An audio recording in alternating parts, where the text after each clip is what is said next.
예, 믿음을 통하여라는 제목으로 오늘 말씀을 나누도록 하겠습니다. 설교의 제목은 믿음을 통하여입니다. 오늘은 좀 제가 시작을 하면서 가벼운 농담을 좀 유머를 좀 하도록 하겠습니다. 며칠 전에 인터넷을 보니까 충청도 험담이라는 글이 있었습니다. 이 충청도 말은 직설적이지 않고 좀 은유적이라서 그 뜻을 잘 파악해야 한다 하면서 이제 올라온 유머인데요. 어떤 사람에 대해서 충청도에서 험담을 할 때는 3단계가 있다는 것입니다. 우선 3위, 그게 뭐냐면 어떤 사람이 좀 능력도 없고 이런 그 사람을 막 험담할 때 그만요. 그래도 얘는 착혀. 뭐 이렇게 말한다는 겁니다. 이거는 그 사람이 정말 착하다는 소리가 아니라 걔는 착한 것 빼고는 완전히 무능력한 놈이다 이런 뜻이라는 겁니다. 근데 이거보다 좀 더 심한 욕이 있다고 합니다. 쥐둘려봐 쓸데 있겠지 이렇게 말한다는 겁니다. 그래도 착해라는 말보다는 이게 더 심한 욕이라고 합니다. 그 뜻은 무능한데 착하지도 않다라는 뜻이라는 겁니다. 그런데 이것보다 더 심한 욕이 있습니다. 걔 원래 그랴 라는 겁니다. 걔 원래 그랴. 이거는요 도무지 개선이 불가능한 쓰레기다라고 이렇게 이야기한다는 겁니다. 인간은 정말 개선이 안 됩니다. 예, 철저히 이기적이거든요. 요즘 사람들이 그 LH로 알고 있는 한국토지주택공사의 비리 문제가 굉장히 많이 회자되고 있습니다. 회사의 정보를 이용해서 직원들이 이익을 취했고 이게 밝혀지니까 또 직원들 중에 일부는 목숨을 끊는 일까지 벌어졌습니다. 국민들은 공분하면서 다양한 비난을 쏟아내고 있습니다. 다 내 거야 라는 책을 다 LH 거야. 나 혼자 산다를 패러디해서 LH 혼자 산다. 뭐 이런 식의 이야기들을 하고 있는데 가장 근본적인 문제점은 이게 수사를 해서 누구를 처벌하고의 문제가 아니라 인간은 결코 공정할 수 없는 또 완벽하게 객관적일 수 없는 존재라는 사실을 망각한 것입니다. 그래서 인간은 무슨 일을 하든 늘 감시하고 살펴보고 감찰할 수 있는 기능이 항상 붙어 있어야 되는데 그런 게 전혀 없다가 이런 일들이 터진 것 같아서 좀 안타깝긴 합니다. 앞서 서두에 농담으로 제가 말씀드렸던 갸 원래 그랴 라는 말은 인간은 원래 그랴 라는 말로 바꿔도 무방할 것 같습니다. 이사야 59장 2절에서 성경은 하나님과 인간 사이를 단절시킨 실체를 죄라고 말합니다. 말씀에 의하면 죄로 인해서 하나님과 단절된 사람들은 하나님의 뜻을 구할 수도 없고 그분의 음성을 들을 수도 없습니다. 우리가 세상에서 아무리 부귀영화를 누리며 살아도 하나님과 단절된 삶은 곧 죽음을 의미합니다. 그래서 로마서 6장 23절은 사람은 누구나 태어나면 죽게 된다는 사실을 다 압니다. 그런데 왜 죽는지에 대한 이유를 모릅니다. 성경은 분명히 죄의 싹은 죽음이라고 말합니다. 사람이 죽는 이유는 나이 들고 병들어서가 아닙니다. 죄 때문이라고 성경은 우리에게 알려주고 있습니다.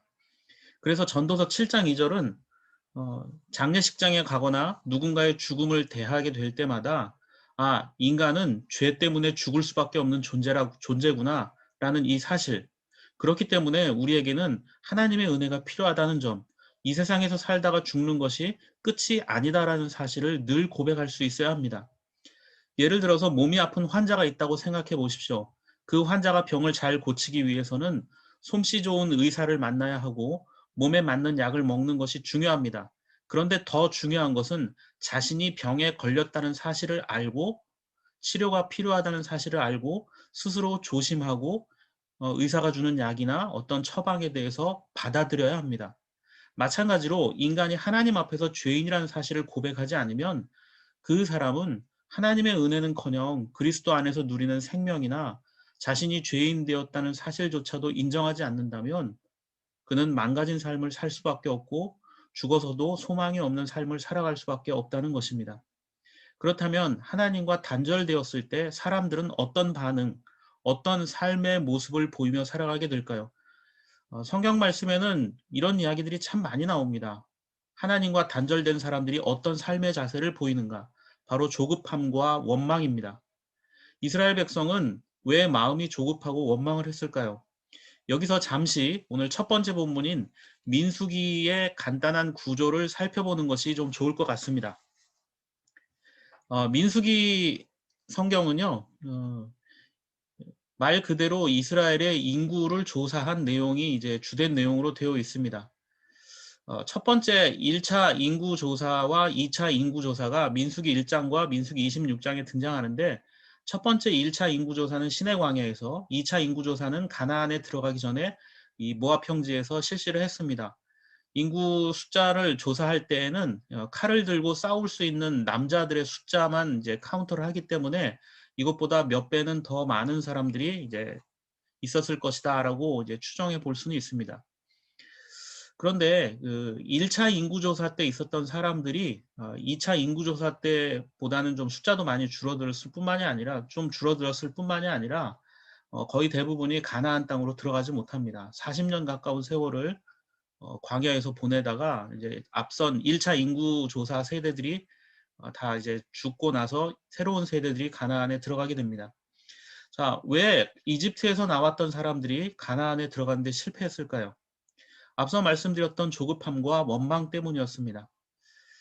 구약의 민수기는 말 그대로 백성들의 숫자를 기록한 책입니다.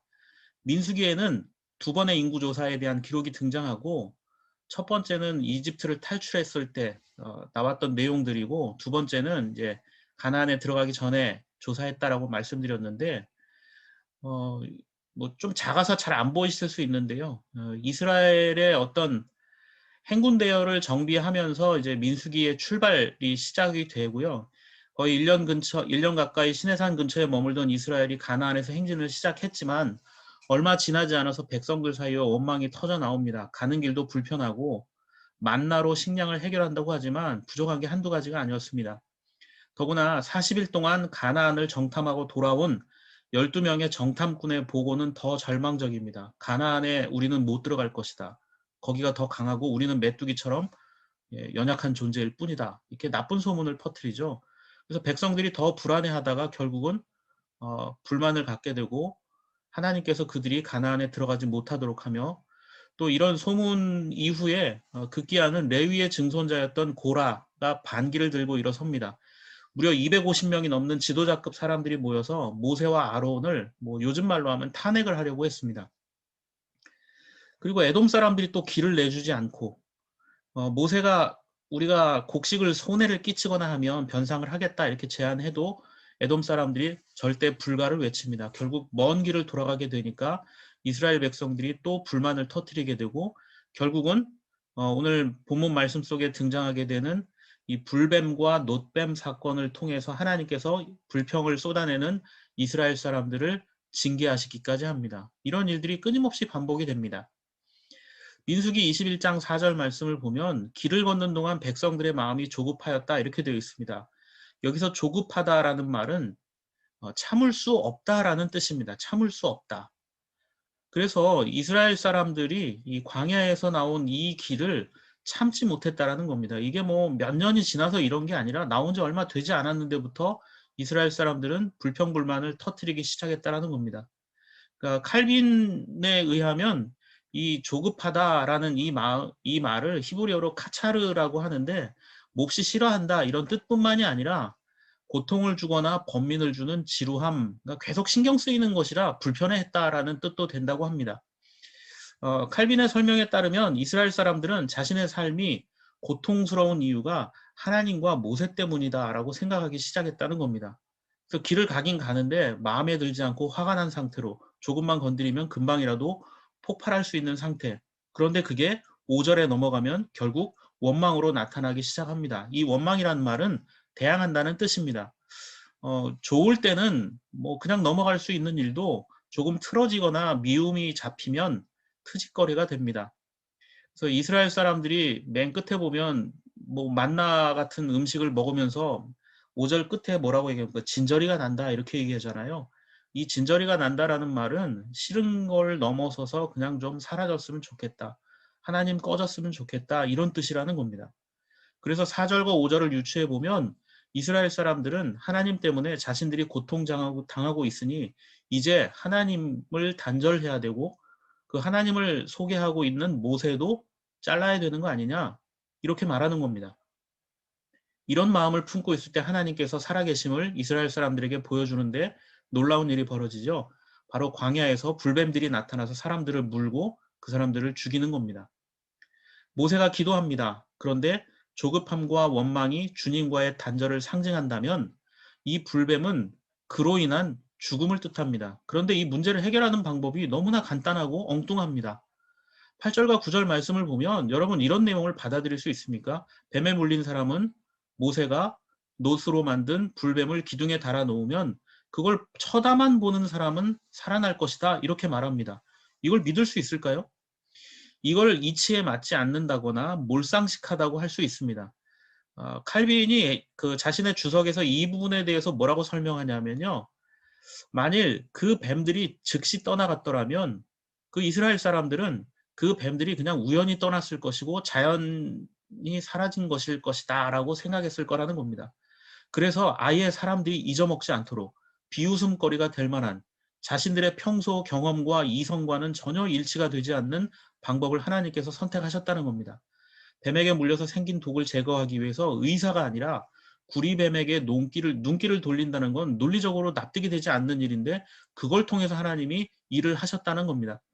왜냐하면 사람의 판단에 의하면 높이 세워진 생명이 없는 조각상이 아무런 효력도 주지 못하기 때문이다. 그러나 우리가 하나님 말씀만 듣고 순종함으로써 지혜로운 자가 되기 위하여 자진하여 바보들이 되는 것은 믿음의 독특한 미덕인 것이다. 이렇게 말합니다. 그러니까 세상의 어떤 좋은 방법, 인생의 경험, 뭐 뛰어난 능력 이런 것들은 구원에 있어서 아무 소용이 없다는 것을 하나님께서 스스로 입증하셨다는 겁니다. 그래서 사람들이 볼 때는 굉장히 어리석고 바보스러운 것 같은데 그것을 통해서 하나님께서 일을 하신다. 그런데 문제는 여기서 그치지 않았습니다. 자, 모세가 만든 구리뱀을 쳐다보면 구원을 얻는다 이렇게 되어 있죠. 근데 여러분 생각해 보십시오. 하나님께서 모세에게 십계명을 주시면서 뭐라고 하셨습니까? 우상을 만들지 마라 이렇게 얘기하셨죠. 그래서 출애굽기 20장 4절을 보면 너희가 섬기려고 하늘에 있는 것이나 땅에 있는 것이나 뭐 어떤 모양이든 우상을 만들지 마라 이렇게 얘기합니다. 그런데 놋뱀을 하나님께서 만들라고 하셨으니까 이건 말씀이 모순되는 게 아닐까요? 그리고 많은 동물 중에 왜 하필이면 놋뱀을 만들어서 세워놨을까? 이스라엘 선교 방송인 브레드 TV라고 있습니다. 이 방송에는 그 유대교 랍비였다가 개신교로 개종한 이삭 샤피라라는 분이 강의를 하는 그런 장면들이 있습니다. 유대인이다 보니까 성경 히브리어에 대해서 굉장히 해박하신데 이분의 설명을 들으면 정말 무릎이 처지는 그런 이야기들이 많습니다. 그리고 평소에 별로 궁금하지 않았지만 생각해보니 이거 그렇구나라고 싶었던 것들을 많이 이야기하는데 제가 그중에 오늘 본문 말씀에 등장하는 놋뱀에 관한 이야기를 이분을 통해서 듣게 되었는데 이 샤피라의 설명에 의하면 이스라엘 사람들이 성경을 읽고 해석하는 여러 방법 중에 하나는 숫자로 읽는 방법이 있다고 합니다. 즉 우리가 볼 때는 전혀 관련 없는 단어들처럼 보이지만 저자의 의도가 숨겨져 있다는 겁니다. 제가 예를 들어 드릴 테니까 지금부터 좀 정신을 잘 바짝 차리고 따라와 주시면 이해가 잘 될 것 같습니다. 이스라엘 사람들이 성경을 읽을 때는 이렇게 읽었다고 합니다. 우리가 사용하는 숫자는 1부터 10까지 아라비아 십진법이라고 합니다. 우리가 매일 흔하게 사용하니까 뭐 당연하다라고 생각되지만 이 십진법은 기원 후 10세기 그러니까 지금부터 1000년 전에 만들어진 수학 체계입니다. 이걸 유럽에서 받아들이게 됐고 지금은 전 세계적으로 통용하고 있습니다. 그렇다면 아라비아 십진법이 나오기 전에 사람들은 숫자를 어떻게 표현했을까요? 각자 나라마다 다른 방식으로 표기를 했습니다. 숫자 표기, 숫자 개념이 겨우 1000년 전에 만들어진 거니까 그 전에 2000년, 3000년 전 사람들은 숫자를 표기할 때 뭐 짝대기로 쭉 숫자를 그리기도 하거나 또는 이스라엘 사람들은 히브리어 단어에 숫자를 매겼습니다. 그래서 히브리어 알파벳에 수치 값을 주었습니다. 그래서 뭐 처음 나오는 알렙은 1, 베트는 2, 뭐 이런 식의 수치 표기를 해 주었는데요. 그래서 히브리어 자음에는 각각 숫자 값이 있습니다. 더불어 히브리어는 자음으로만 기록을 했기 때문에 보는 사람은 이게 숫자인지 단어인지 잘 모릅니다. 심지어 고대 유대인들의 그 성경이나 글을 보면 모음 없이 자음으로만 기록을 했습니다. 그래서 경전의 내용을 거의 암기해서 그것을 회당에 모여서 암송을 해줍니다. 그러면 회당에서 그 사람들이 안식일에 듣는 것, 율법을 듣고 그것을 통해서 암송한 내용들을 그러니까 성경을 아예 통째로 외워버리는 겁니다.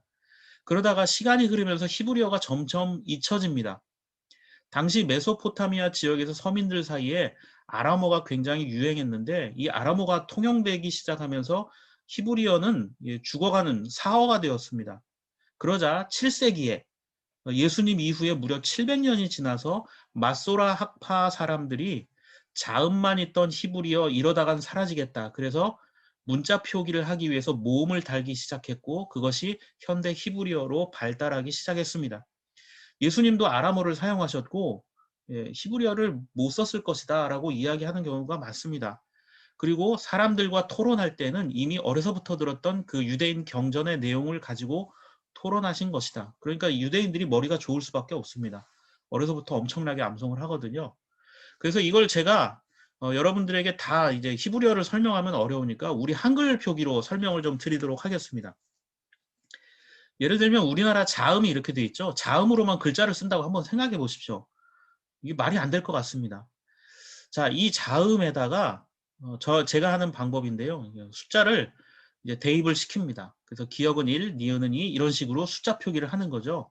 제가 고등학교 다닐 때 역사 연도를 외울 때 사용했던 방법인데 고구려가 멸망한 연도가 기원후 668년입니다. 이걸 한글 자음 순서대로 대입을 해보면 비읍 비읍 이응이 됩니다. 비읍 비읍 이응. 이거는 그냥 외워지지가 않죠. 무언가 문장을 만들면 더 잘 외워집니다.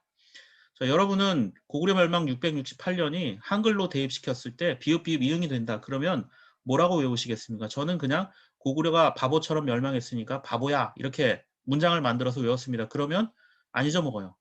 뭐 지금 30년 이상 지났는데도 잃어버리지 않습니다. 고구려 멸망 바보야 668년 이렇게 외웁니다. 그러니까 다른 연도도 이런 식으로 외우면 쉬워집니다. 그런데 비읍 비읍 이응이라는 단어는 다른 단어로도 얼마든지 가능하죠. 그래서 방배역이나 박보영처럼 이 자음을 이용해서 다양한 단어들을 만들어낼 수 있습니다. 그런데 이것을 다 숫자화시키면 비읍 비읍 이응을 숫자화시키면 뭐가 되죠? 668이 됩니다. 히브리 사람들은 이런 방식으로 성경을 읽었습니다. 그래서 이 샤피라에 따르면 히브리어로 뱀은 나하쉬라고 합니다. 나하쉬. 그 단어의 숫자 값이 358. 그런데 이 358이라는 숫자 값이 똑같은 단어가 메시아다라고 설명을 합니다. 그래서 358이 유대인들에게는 일종의 구원을 상징하는 숫자로 여겨졌다. 이스라엘 백성이 광야에서 바라본 것은 단순한 구리뱀이 아니라 바로 메시아라는 주장입니다. 어찌되었건 단어를 숫자로 읽으면 이런 이중적 의미를 찾아낼 수 있다는 겁니다. 물론 다 이렇게 정형할 수는 없지만 이스라엘 사람들이 이 뱀이라는 단어를 보는 순간 숫자 358이라는 단어를 보는 순간 메시아를 자연스럽게 연상할 수 있었다라는 것입니다. 그렇기 때문에 우상이 아니라는 설명. 그래서 요한복음 3장 14절 15절 말씀을 보면 모세가 광야에서 뱀을 든 것 같이 인자도 들려야 한다. 그를 믿는 사람마다 영생을 얻게 하려는 것이다. 이렇게 되어 있습니다. 자, 이 비유는요. 바로 앞서 설명드린 대로 이스라엘 사람들이 히브리어를 숫자로 읽을 때 이런 비유가 가능한 것입니다. 그래서 이렇게 설명을 하면 유대인들은 다 알아듣는다는 겁니다.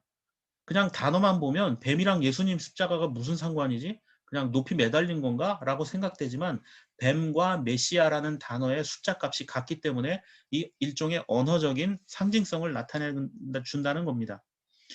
자, 그런데 모세로부터 700년이 지난 후 남유다 왕의 히스기야가 했던 일들이 열왕기하 18장 4절에 등장을 합니다. 그가 산당을 헐어버렸고 돌기둥을 부수었고 아세라 목상을 찍어버렸습니다. 그런데 종교개혁을 일으키면서 이 히스기야가 했던 것 중에 하나는 모세가 만든 구리뱀도 산산조각으로 깨트려버렸다라는 이야기가 기록되어 있습니다. 자, 모세와 히스기야 사이에는 700년이라는 물리적인 시간 차이가 있습니다. 그런데 모세가 만들어졌다고 알려진 노뱀이 히스기야 왕 시절까지 무려 700년 동안이나 내려오고 있었다는 겁니다. 자, 모세가 만들었으니까 얼마나 귀한 것이었겠어요. 근데 이 노뱀이 진짜 모세 것인지 아닌지 불분명합니다. 그냥 그때 거라고 하니까 사람들이 다 그런가 보다. 더 중요한 건 히스기야가 이것을 파괴했다라는 겁니다. 왜 파괴를 했을까요? 700년 동안 사람들이 우상 숭배의 대상으로 이게 바로 하나님이다라고 생각했기 때문입니다. 자, 왕이 이 노뱀을 숭배하는 것 자체가 뭐라고 이걸 나서서 파괴를 했을까요? 여러분, 벨기에 브뤼셀에 가면 오줌 싸개 소년상이 있습니다. 1619년 제롬 두케뉴아라는 사람이 만든 높이 약 60cm의 청동상 원본이지만 1960년대 원본을 분실해서 지금 있는 건 가짜입니다. 복제품입니다. 실제로 가보면 너무 작아요. 그래서 세계 3대 허무 관광지 중에 하나라고 이야기하는데 어, 지금은 이 동상 하나 때문에 원본도 아닌 복제품을 보기 위해서 전 세계에서 수많은 관광객들이 올 뿐만이 아니라 이 오줌 싸개 소년상과 관련된 엄청난 관광 상품들이 나와 있습니다. 외국인들이 와서 사 먹는 벨기에 유명한 와플이 있죠. 그래서 와플 먹는 오줌 싸개 상, 오줌 싸개 자석, 병따개, 음료, 연결, 뭐 열쇠고리, 초콜릿, 오줌 싸개 카페, 뭐 기념품, 400년 전에 만들어졌다가 원본도 사라져버린 오줌 싸개 이 가짜 동상 때문에 관광업이 엄청나다라는 겁니다. 그렇다면 700년 전에 모세가 만들었다고 여겨졌던 구리뱀 히스기야 시대에는 엄청난 성물이었을 것입니다. 히스기야가 왕국의 사활을 걸고 첫 번째 했던 일이 고작 구리뱀 하나 가루낸 것이 아닙니다. 그것과 관련되어 이익을 누리던 자들, 백성들의 잘못된 신앙관, 이걸 다 파괴시켰다라는 겁니다. 자, 그래서 히스기야가 위대한 왕이라고 이야기를 하는 겁니다. 하나님만 바라보고 모든 것을 뒤바꿨기 때문이죠. 오늘 에베소서 2장 8절 9절에 이렇게 말합니다. 여러분은 믿음을 통하여 은혜로 구원을 얻었습니다. 이것은 여러분에게서 난 것이 아니요 하나님의 선물입니다. 행위에서 난 것이 아닙니다. 그러므로 아무도 자랑할 수 없습니다. 라고 말합니다. 인간의 능력과 업적, 자랑거리들은 허망한 것입니다. 수십 년 남들 부러워할 직장이라고 다니면서 얼마나 존경을 받았겠습니까? 부러움을 샀겠습니까? 그런데 그 공기업의 경력자들은 허망하게도 자기의 목숨을 끊는 곳으로 인생을 마무리하고 말았습니다. 이런 것들을 보면 권력을 갖는다는 것, 힘을 얻는다는 것이 얼마나 허무한 것인가를 알게 됩니다. 인간의 행위는 이기적이고 단절을 불러올 뿐입니다. 우리가 의지할 것은 오직 주님밖에 없습니다. 오직 하나님만 바라보고 살아가는 것밖에 없습니다.